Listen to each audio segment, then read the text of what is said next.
It's darkest night and you're lying under the sparkling dome of stars, and what you're feeling is awe, wonder, maybe even terror.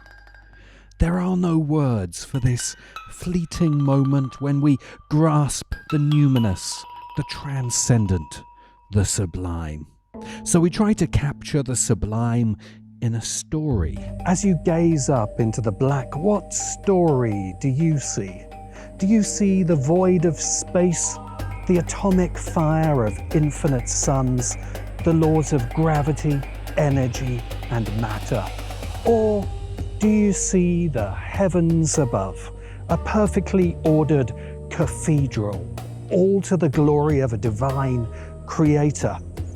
This is the story of a fight for the transcendent, a struggle over the sublime, a battle between two mythic stories that both claim to show us the reality beyond the real. One, a story of science, the other of religion. And it's the story of 7 books, plus a few chucked in for good luck, that combine the stories of science and religion. The 7 theological science fiction novels you must read, have to read before you die. It just feels a bit absolutist. You don't have to read anything. How about the 7 theological science fiction novels you might like to read? The laws of the universe are never broken. Your mistake is to think that the little regularities we have observed on one planet for a few hundred years are the real unbreakable laws, whereas they are only the remote results which the true laws bring about more often than not as a kind of accident. C.S. Lewis, That Hideous Strength. I'm a 3rd generation science fiction reader. My grandfather read H.G. Wells and Jules Verne. My mother loved Arthur C. Clarke and Kurt Vonnegut. I was lucky to grow up in a home with a lot of books.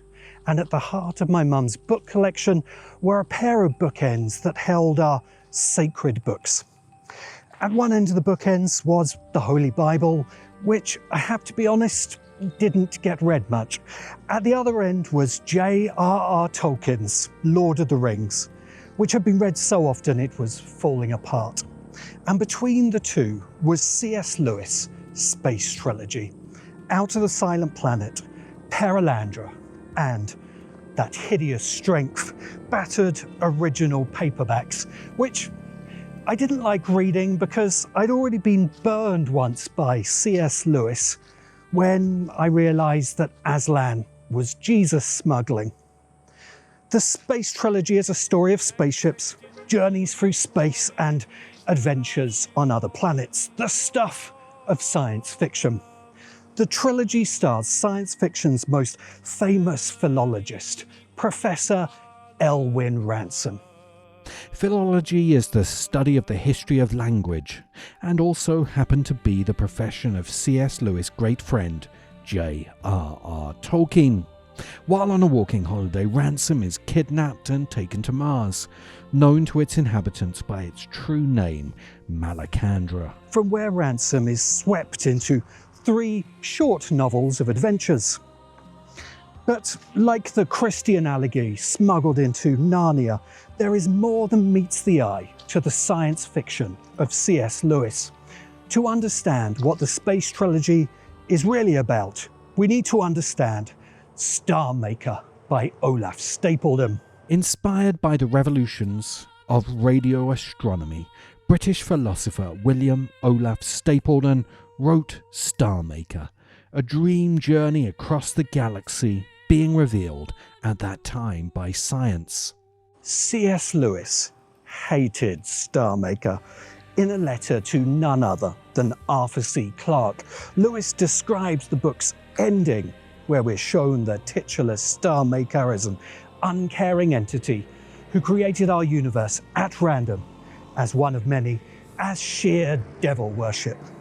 Star Maker was the new mythos of science fiction. C.S. Lewis wrote the Space Trilogy as an answer, not just to Stapledon, but to all science fiction. Where Stapledon shows space as the darkness of void, Lewis shows space saturated with divine light.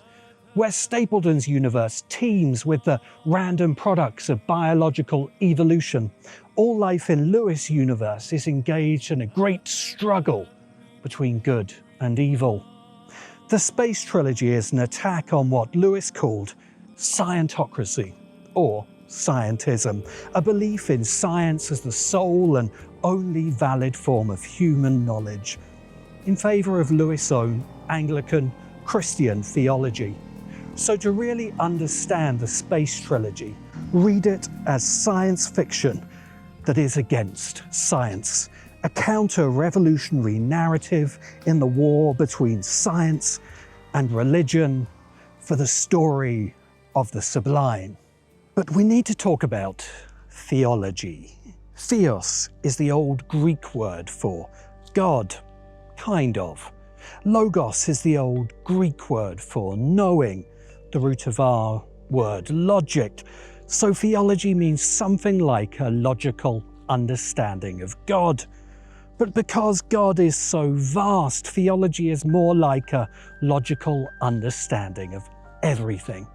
So if you're being told that you are an immortal soul in a cosmos created by an all-father who will judge you after death, or send his son to do the job and condemn you to either heaven or hell, you're being given the theology of Christianity. And let's make no mistake, theologies are made by people, monks, philosophers, storytellers, sci-fi writers, who take the weird ideas and strange myths of their time and try and organize them into a logical, or at least internally consistent, theology to explain everything. There are many theologies and many more that once thrived and were lost. During this walk, we're going to see how Christian theology, in a couple of forms, Buddhist, Hindu, Sufi-Mysticism, and even Gnostic theology have manifested in science fiction to create a new theology of sci-fi. What every religious theology offers is something beyond the material world, a soul, a heaven, a god or gods. The theology of science fiction, in contrast, insists again and again that these heavens, gods and souls can all be found within the material. Where religion keeps hope transcendent, science fiction does everything it can to immanentize the eschaton. We believe that we invent symbols. The truth is that they invent us. We are their creatures, shaped by their hard, defining edges. Gene Wolfe, The Book of the New Sun. We, the science fiction community, keep Gene Wolfe in reserve for when newbies get cocky. So you've read your Heinlein, Le Guin and Octavia Butler, and you think you get science fiction now, do you, kid? Pick up the gun. Pick up the book. First, you'll think it's not science fiction. Then you'll realize it is science fiction. Then it'll rewrite what the words science fiction mean when your brain hears them. You think I exaggerate. Everyone always thinks I exaggerate. Start reading and keep reading, then read again until you understand. The first thing you'll start to notice about the Book of the New Sun, within a few chapters of the first volume of The Shadow of the Torturer, is that this seeming medieval fantasy world is in fact a very far future world under a swollen red dying sun. A mythos set at the end of the solar cycle, emerging from the Gothic fictions of Clark Ashton Smith and James Branch Cabal, through the sublime stories of Jack Vance, reaching its apogee in the genius of Gene Wolfe.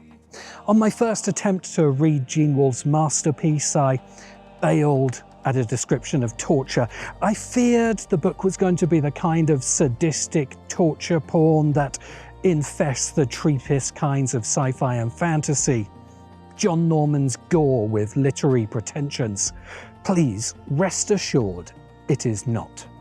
On my second attempt, I bailed from the Book of the New Sun because I was annoyed by the suspicion that the book's true meaning was going way over my head. But on the third attempt, something clicked, and I realized that Gene Wolfe is the greatest writer ever to write science fiction. No exaggeration, Wolfe is the Johann Sebastian Bach of science fiction. The layered symbolism, the sheer complexity and deep meaning of the Book of the New Sun, the Baroque beauty of its prose, is far beyond all other sci-fi and fantasy. Keep reading until you get it. If you persist, you will learn that the Book of the New Sun is the most complete work of theological science fiction ever written.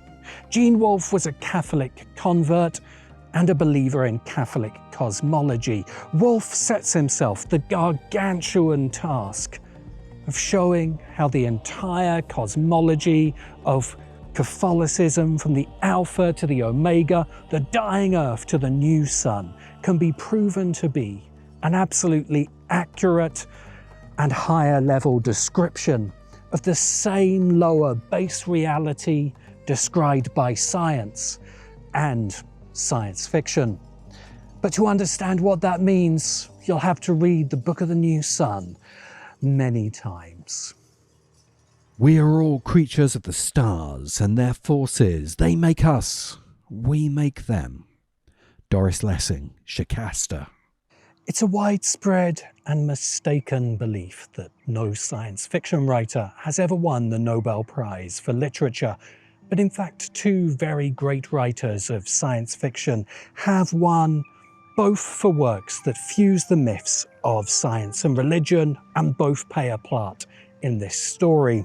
Shikasta is a fallen world. Long ago, it was Rohanda, a colony of Canopus, a galactic civilization that had aided the evolution of the planet's ape species into humanity. But a cosmic misalignment throws the planet under the exploitation of the evil empire of Shamat. Rohanda becomes Shikasta, and much later becomes our Earth. Canopus sends emissaries to its former colony. Canopus is capable of fast and light travel through physical space, but this path is slow. Instead, the emissaries of Canopus journey through spheres of spiritual reality before incarnating on Earth in human forms.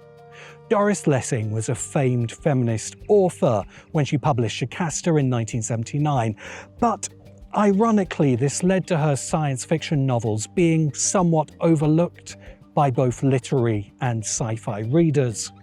Lessing was also a committed follower of the Sufi mystic Idris Shah. Sufism is a mystical tradition which teaches that humankind has the potential to expand our consciousness, not in the next world, but in this world. Lessing was also a radical socialist who believed in the possibility of making a better world through political action. And so the mystical and the political meet in Shikasta. Canopus emissaries on Earth incarnate first as religious prophets, then later as political radicals and revolutionaries, alienated from this fallen world and slowly discovering their divine mission to raise up human consciousness and make the fallen world Shikasta Rohanda again.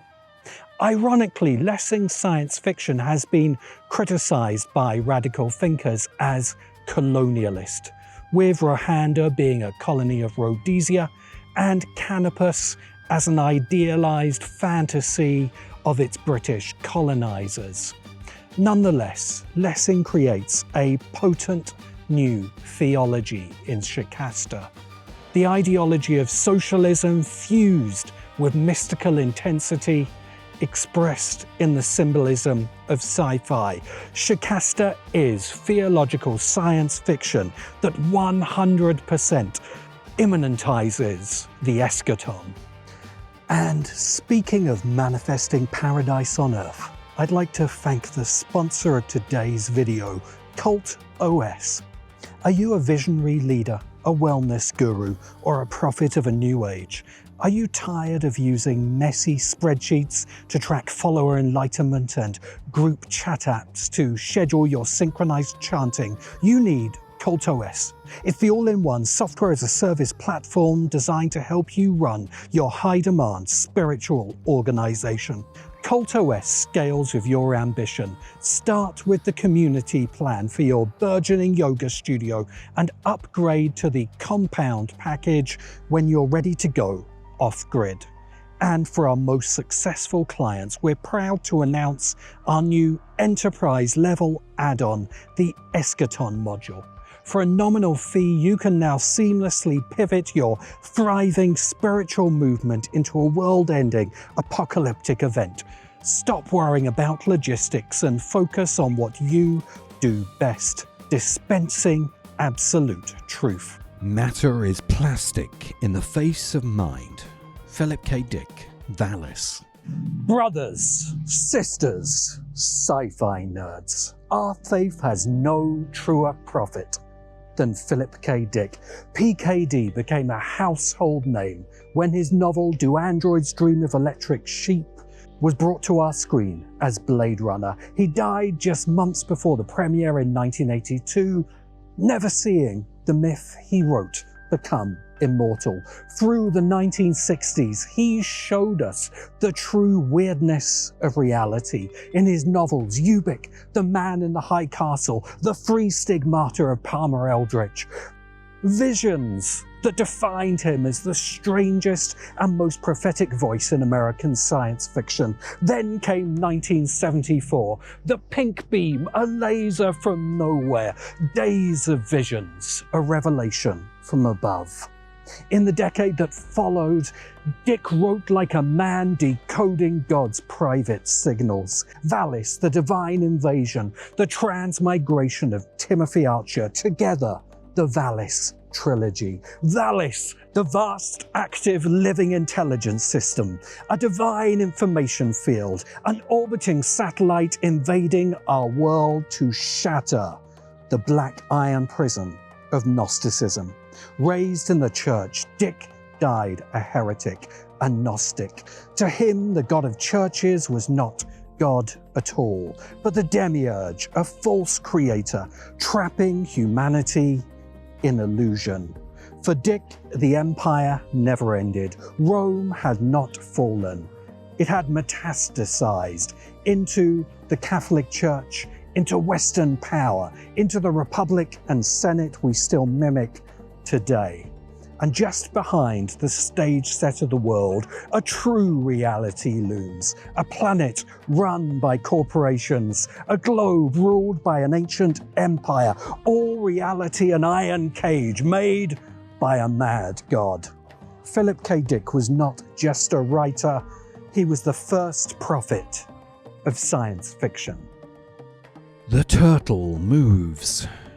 Terry Pratchett, Small Gods. Let's take a brief interlude from such weighty matters with the mighty Terry Pratchett and his tale of Small Gods, which is, for my money, Pratchett's best book in the massive Discworld series, and is the antithesis to theocratic sci-fi. The mighty god On decides to manifest on the mortal plane as a bull to ravish some virgins, only to discover that, even in the heart of the religious empire of Omnia, built in his name, not a single human still believes in the god On.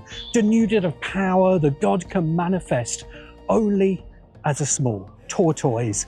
Small Gods is the story of the vast distance between true spiritual experience and the corrupt husks of religion that form around them. A book which preaches in Pratchett's warm voice that the stories we tell about gods have little or nothing to do with actual God.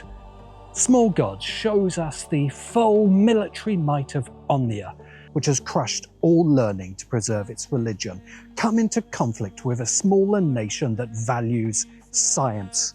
Omnia gets its butt kicked. Reason beats religion every time. Small Gods also features an argument over theology that mirrors the theme of this discussion.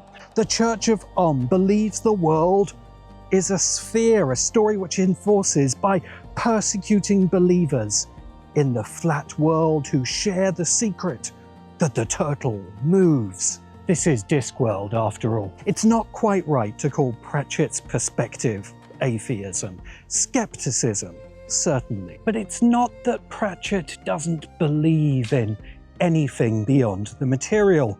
Again and again in Discworld, we come to the edges of life and find death there, waiting. Literally. It's just that our stories, myths, faiths, beliefs, churches and religions have absolutely nothing to do with whatever lies beyond. They're about us, right here and right now, and our games of power. Worth keeping in mind as we get back to thinking about science fiction theologies. Theory interlude. Let's take a moment to talk theory. Whilst researching this essay, I was suggested Science Fiction Theology by Alan Gregory. I have not been able to read this yet, but from reading the abstract, it seems to explore a similar thesis to the one presented here, but from a Christian perspective. Why does science fiction, as an explicitly secular mythos, so often borrow and transform the symbolism of Christianity? There's a good reason sci-fi writers call the singularity the rapture of the nerds. Christ-like saviors are everywhere in sci-fi, from Joseph Cooper to John Connor to Neo. The post-apocalypse is quite literally Judgment Day. The Marxist literary critic Frederick Jameson, in his book The Political Unconscious, suggests an answer to this mystery about science fiction. Someone once said that it is easier to imagine the end of the world than to imagine the end of capitalism. We can now revise that and witness the attempt to imagine the end of capitalism by way of imagining the end of the world. Frederick Jameson. Jameson's answer is that we're still imagining Judgment Day because we're still in the civilization of contradictions and injustices that must soon blow itself up. The tensions of living together in a human civilization always find expression in our mythos. The symbols of Christ and heaven above, with a few sci-fi tweaks, still express the same tensions. Here in 2025, we have a tremendous tension between a super wealthy elite and everyone else. Our next book tackles that idea through the theology of Buddhism. No word matters, but man forgets reality and remembers words. Roger Zelazny, Lord of Light. Roger Zelazny is arguably the most underestimated science fiction writer of today. Zelazny burst into the sci-fi scene in 1965, aged just 28. The average age of new science fiction writers is 128, with the Hugo Award winning This Immortal. More groundbreaking mind-bending science fiction followed with The Dream Master and Creatures of Light and Darkness. Zelazny then dedicated much of the next 20 years to his sprawling multiverse Chronicles of Amber. A commercial hit in its day, but a somewhat watered-down Zelazny that hasn't aged too well stylistically. The lack of a big screen adaptation has left Zelazny as an obscure genius of science fiction. But if any Hollywood auteurs wanted to tap into peak Zelazny, his 1967 novel, winner of Hugo and Nebula Awards, is the novel to pick. Lord of Light is set on an alien world long ago colonized by humanity, but the early colonists used their technology to establish themselves as gods over the world. They entrapped that world in feudal serfdom and established themselves as its gods, the Hindu gods. But one early colonist named Sam, short for Mahasam Atman, rebels and reincarnates again and again into the world as the Buddha to liberate humanity from their oppressive gods. To understand Lord of Light, it helps to know that Buddhism is a rebel theology against Hinduism. For instance, in Hinduism, the concept of reincarnation tells people that their place in the social hierarchy is based on actions in previous lives, justifying oppression and the worst injustices. Buddhism reverses reincarnation.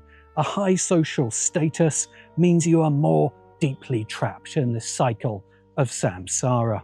Lord of Light is a science fiction novel about the power of science fiction theology.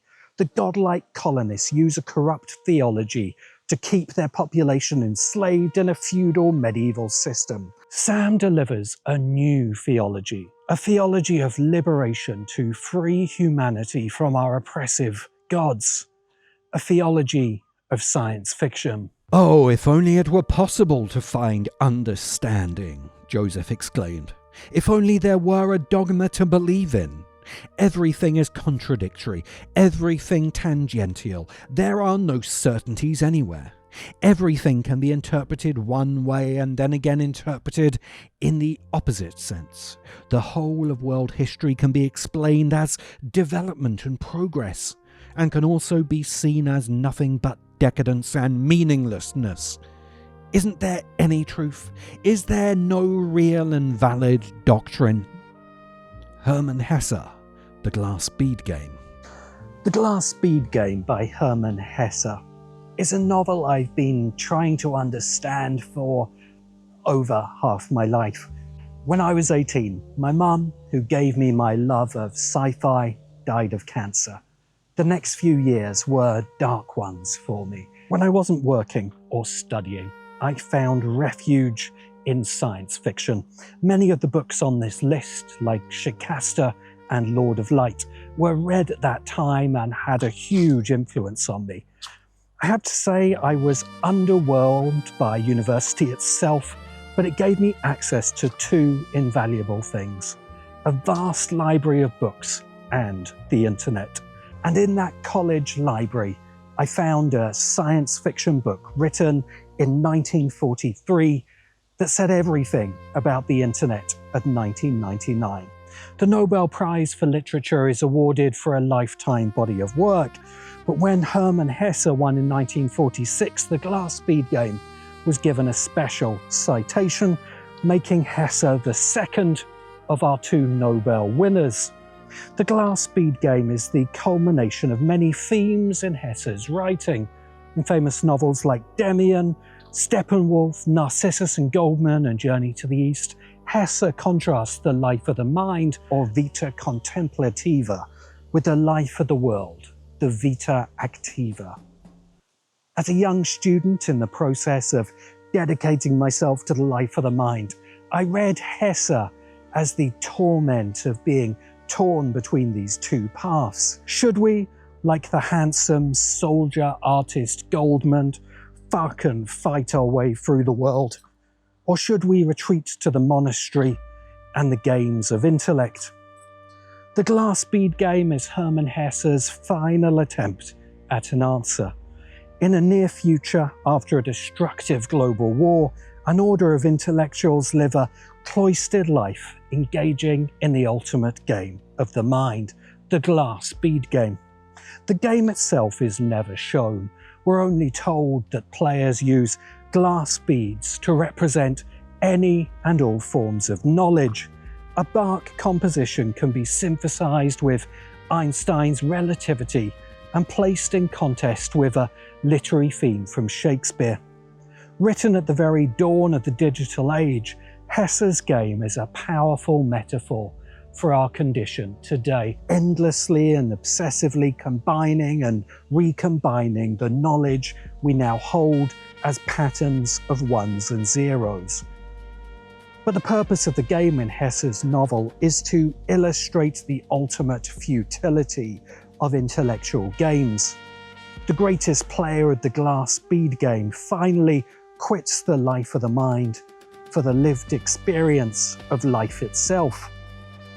In our story of theological science fiction then, Hermann Hesse gives us a final full stop. The mythos of religions and the new mythos of science fiction are both intellectual constructs, mental imaginings, dream worlds, phantasms. And it is time to return to the real. This has been a long walk through 7 of the most complex and intellectually challenging science fiction books ever written. Reading and understanding all 7 could be a lifetime's work. We began with C.S. Lewis and Gene Wolfe, great writers who reasserted religious theologies. We saw Doris Lessing meld the ancient mystical with the modern political, and Philip K. Dick's prophetic visions of liberation.